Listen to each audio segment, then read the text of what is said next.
સુરતમાં નશાકારક પદાર્થોના વિરોધમાં પોલીસ દ્વારા નો ડ્રગ્સ ઇન સિટી અભિયાન ચલાવવામાં આવી રહ્યું છે। ત્યારે અલથાણ વિસ્તારમાં આવેલી કરિયાણાની દુકાનમાંથી પોલીસે બાતમીના આધારે ગાંજાનો જથ્થો ઝડપી પાડ્યો હતો।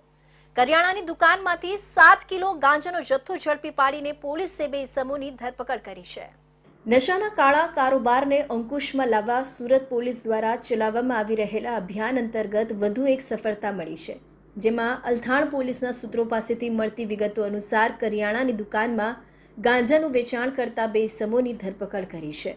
બંને ઇસમો પાસેથી 7 કિલો 62 ગ્રામ પ્રતિબંધિત ગાંજાનો જથ્થો પણ મળી આવ્યો છે, જેની કિંમત 76.120 રૂપિયા છે।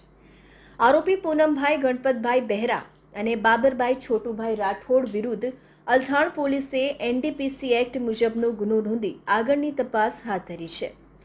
સુરતમાં મોટે ભાગે ઓડિશાથી ગાંજો આવતો હોય છે, ત્યારે છાસવારે તેને ટ્રેનમાંથી જ ઝડપી લેવામાં પોલીસને સફળતા મળતી હોય છે।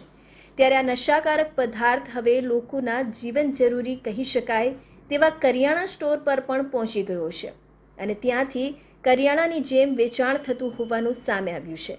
ત્યારે ગાંજાનો જથ્થો આપનાર અન્ય એક આરોપીને વોન્ટેડ જાહેર કરવામાં આવ્યો છે।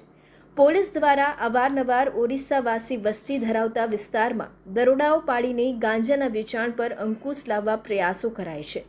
ત્યારે છૂટાછવાયા વિસ્તારોના કરિયાણા સુકાનો વેચાઈ રહેલા આ પ્રકારના ગાંજાના વેપાર બાદ હવે પોલીસ માટે મોટો પડકાર ઊભો થઈ રહ્યો છે।